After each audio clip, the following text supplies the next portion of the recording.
ایک بدبخت نے کہا کہ مسلمانوں کو اگر کمزور کرنا ہے تو ان سے 4 چیزیں چھین لی جائیں. 4 چیزیں جب مسلمانوں میں موجود ہیں تو یہ کمزور نہیں ہو سکتے.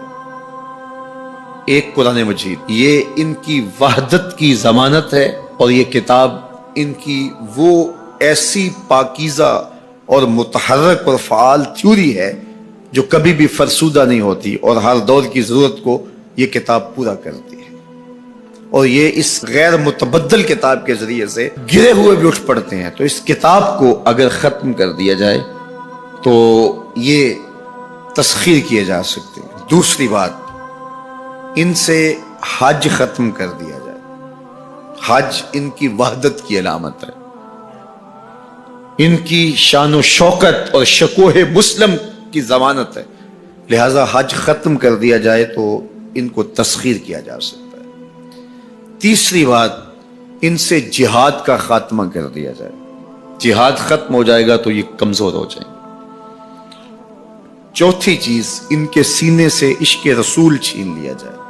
محبت رسول اس کے سینے سے کھینچ لی جائے. اگر یہ دولت نہیں رہے گی تو یہ مٹی کے مجسمے ہوں گے اور ان کے اندر کچھ نہیں ہوگا. وہ فاقہ کش جو موت سے ڈرتا نہیں ذرا، روح محمد اس کے بدن سے نکال. تو کہا یہ 4 چیزیں اگر ان سے چھین لی جائیں تو ان کو تسخیر کرنا آسان ہوگا. اب ان میں سے 2 چیزوں پر جب محنت کی گئی تو جہاد کے خاتمے کے لیے مسلمہ پنجاب مرزا قادیانی کو کھڑا کیا گیا، اور اس کا کام یہ تھا کہ مسلمانوں کی ذہن سازی کرے کہ جہاد ختم ہو گیا ہے. اور وہ خود لکھتا ہے کہ میں نے جہاد کی ممانعت پر اتنا کچھ لکھا ہے اور اطراف و اکناف میں بھیجا ہے، اگر وہ جمع کرنا ممکن ہو تو 300 الماریاں بھر جائیں. اتنا کچھ میں نے جہاد کی ممانعت میں لکھا ہے. تو وہ اس ایجنڈے پہ آیا تھا. نادیدہ ہاتھ اس کو لے کر کے آئے تھے، اور وہ ایک شخص نہیں تھا، 3 شخص تھے جن کا انٹرویو کیا گیا. سب سے مناسب یہ لگا تو اس کو انہوں نے جو ہے وہ اس کام کے لیے متعین کیا، اور جتنی بھی اس کو مالی ضروریات تھی اور حکومت کی سپورٹ تھی وہ میسر تھی. اسی طرح بہاءاللہ کو حج کے ختم کرنے کے لیے وہاں ایران میں کھڑا کیا، اور اس نے جگہ جگہ کعبۃ اللہ کے ماڈل بنائے اور کہا اتنی دور سفر کر کے جاتے ہو، یہیں گھوم لیا کرو، تمہارا ذوق پورا ہو جائے کرے گا. اب یہ 2 لوگوں کو نادیدہ ہاتھوں نے ان 2 چیزوں کو ختم کرنے کے لیے، جہاد اور حج کو ختم کرنے کے لیے تیار کیا تھا، اور ان کے اوپر اس زمانے کے اندر انہوں نے کروڑوں روپے لگائے تھے. اب جب وہ مر بھی گئے ہیں تو ان کے متبعین کو وہ اسی طرح سپورٹ کر رہے ہیں، اس لیے ان کے متبعین جو ہیں وہ موجود ہیں. باقی جس نے بھی ادعائے نبوت کیا پاگل پن کی وجہ سے، یا جو ہے وہ اس کے اندر کوئی صلاحیت تھی تو وہ تکبر میں آ گیا، تو اس پاگل پن کی وجہ سے اس نے اعلان کیا، جب وہ گیا تو سلسلہ ختم ہو گیا.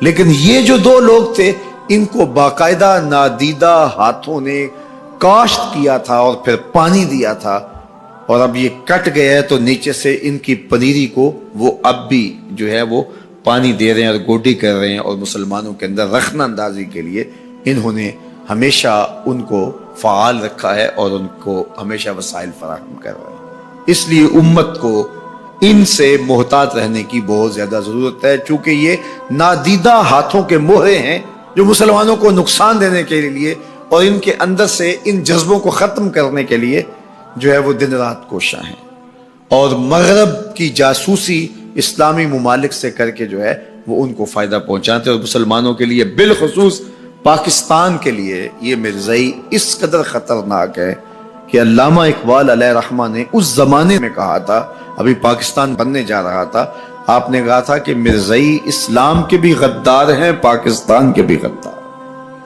اور پھر زمانے نے دیکھا، علامہ اقبال علیہ رحمہ تو 1938 میں انتقال کر گئے، لیکن 47 میں پاکستان بنا تو لوگوں نے دیکھا کہ ان لوگوں نے پاکستان کی مخالفت کی، اور جب پاکستان ٹوٹا، 2 ٹکڑوں میں تقسیم ہوا، تو اس وقت قادیاں میں چراغاں کیا گیا، انہوں نے خوشی کا اظہار کیا. پاکستان ایٹمی طاقت بنا تو وہاں سوگ منایا گیا. اور آج بھی یہ ربوے کے اندر دفن ہوتے ہیں تو امانتاً دفن ہوتے ہیں۔ ان کا یہ مکروہ عقیدہ ہے کہ پاکستان ٹوٹ جائے گا اور ہمیں یہاں سے اٹھا کر کے ہماری گندی لاشوں کو وہاں ربوے سے قادیان کے اندر شفٹ کیا جائے گا۔ یہ پاکستان کی سالمیت پر ہمیشہ خطرہ ہے اور پاکستان کو ہمیشہ نقصان پہنچانے کے درپائے رہتے ہیں، اور ان کی ہمیشہ کوشش ہوتی ہے کہ اس وطن کے اندر امن، طمانینت اور سکون نصیب نہ ہو۔ مسٹر بھٹو نے کہا تھا کہ جو حیثیت امریکہ کے اندر یہودیوں کی ہے وہی حیثیت پاکستان کے اندر مرزائی حاصل کرنا چاہتے ہیں۔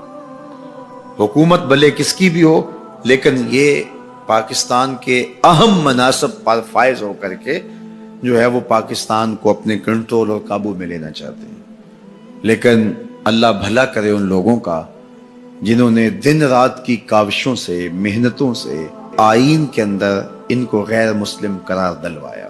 علماء نے، مشائخ نے، سب لوگوں نے، تمام مسالک کے لوگوں نے مل کے اس میں کاوش کی، محنت کی کہ یہ 7 ستمبر کا دن تھا، 1974 کی شام تھی، 4:35 ہو رہے تھے کہ جب دستخط ہوئے کہ مرزائی چاہے ربوی ہوں چاہے لاہوری ہوں کافر ہیں، اور پھر ہر سمت سے نعرہ تکبیر اور نعرہ رسالت کی آوازیں آنے لگی اور تاجدار ختم نبوت زندہ باد کی صدائے دل نواز گونجنے لگی۔ پھر اس وقت سے لے کر یہ پاکستان کے خلاف سازشوں میں اور زیادہ مصروف ہو گئے۔ پوری دنیا کے اوپر پھیلے ہوئے مرزائی پاکستان کو رسوا اور بدنام کرنا چاہتے ہیں مختلف ممالک کے اندر، اور ان کے مختلف ممالک کے ساتھ تعلقات ہیں مختلف بنیادوں پر، چونکہ یہ تھے ان کے، اور ان کے خود کاشتہ پودا تھا مرزائیت جو یہاں لگایا گیا، یہودیت کا خود کاشتہ پودا ہے۔ لیکن مرزائی یہ نہیں سمجھتے کہ پاکستان یوں ہی نہیں بنا، یہ کسی حادثے کا نتیجہ نہیں تھا، پاکستان محبوب کی نگاہوں کا نتیجہ تھا۔ اللہ کے خاص فضل سے یہ پاکستان مارز وجود میں آیا، اس لیے یہ مٹنے کے لیے بنا ہی نہیں تھا، قیامت تک قائم رہنے کے لیے بنا۔